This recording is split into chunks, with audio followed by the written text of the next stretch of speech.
Right. So in this question, we have a piecewise function, and what we want to do, we want to find the values of a certain values of x for this function. Right. We want to evaluate it. Now, the problem with the piecewise function is giving the fact that you have many functions in one. Right. So we have 1, 2, 3 functions in one.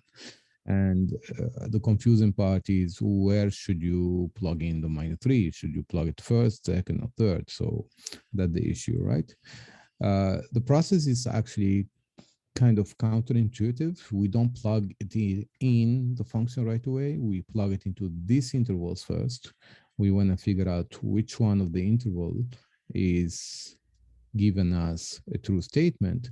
And then once we find the interval, we're going to plug it into the corresponding function. All right, I hope this makes sense.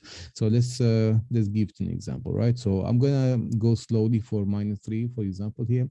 So if I plug in -3 in the first statement here, this is gonna give me -3 less or equal to -2. So is it true statement or false statement? That's what you're gonna ask every time, right? So -3, yes, in fact, it's true statement. All right, let's plug it in anyways in the second one. So this is going to give me -2 less than -3 less than 3. So is it true statement or false statement? And obviously -2 is not smaller than -3. All right, so this is definitely a false statement. All right, and if I plug it right now on the last interval part, this is going to give me -3 greater or equal than 3. So what do you think? -3 is greater or equal than 3? Of course not, right? So this is again a false. So now what we got? We got only one true statement, and that is the case all the time. Always you're going to end up with only one true statement. So basically, if I get the first one is a true statement, I'm done. I don't need to go continue with this, right? This was waste of time just to, I mean, basically, just to prove to you that the remaining statements are false, all right? So now, excellent. So we get the true statement. What we're going to do next, right? So what you're going to do, because the true statement is here. All right, I lost control. Okay, so because the true statement is right here, I'm going to plug it into this function. So then I can start with my g of 3. So for a here, g of -3, sorry. I'm going to plug it right in here. So -3 there. So it's going to be -2, absolute value of -3, plot the absolute value of -3. All right. So this is going to be -2 again. Absolute value of -3 is 3, and then -3.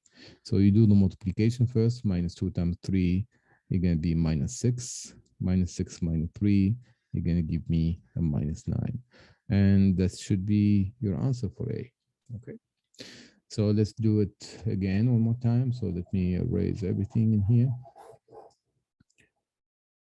Okay. So let's move on to the next one, right? So for B, I'm looking for what is G of 3. Again, is enough to figure out what is the true statement, right? So what do you think about 3? I can tell that if I plug in 3 in here, you see they are equals, right?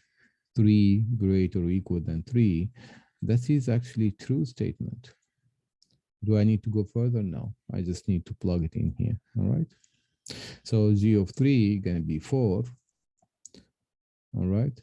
Do you see I write it as it is? Do I have any X to plug it in? And the answer is no. So do you have to plug in the 3 somewhere? No, just 4. And that's it. You're done.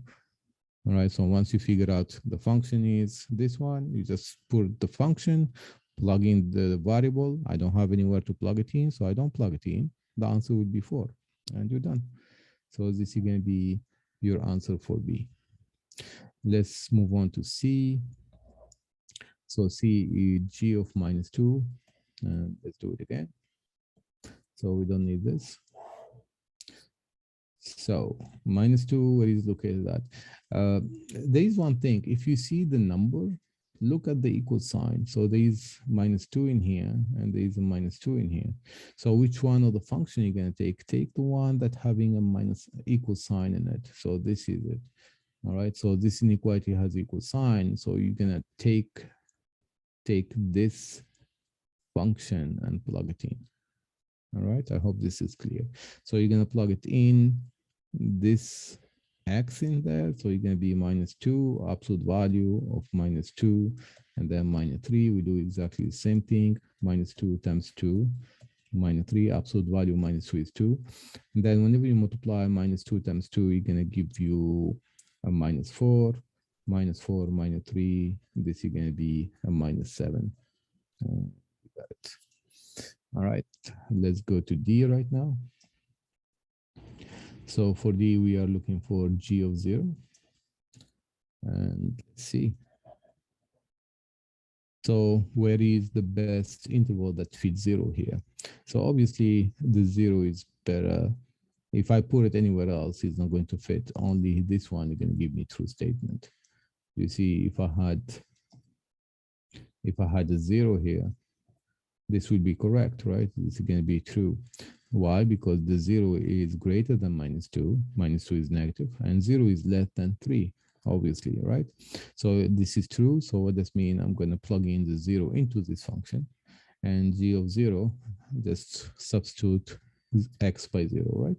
It's going to be 5 times 0 plus 6. And this is going to be 5 times 0 is 0 plus 6. It's going to be 6. So this is going to be 6, your answer. And that's all for D. Let's go to E right now.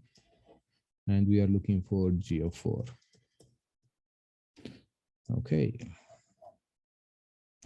So G of 4, again, we have the same thing. We have to locate the best interval or the only interval. And obviously the last one is the right one, right? 4 is located here. 4 is greater or equal than 3. And this is true statement. We're looking also true statement. So I'm going to plug it into this function. And this function is actually 4. And there is no x to plug it in. So just 4. All right. And done. That's the answer for E. Okay, I hope this will help.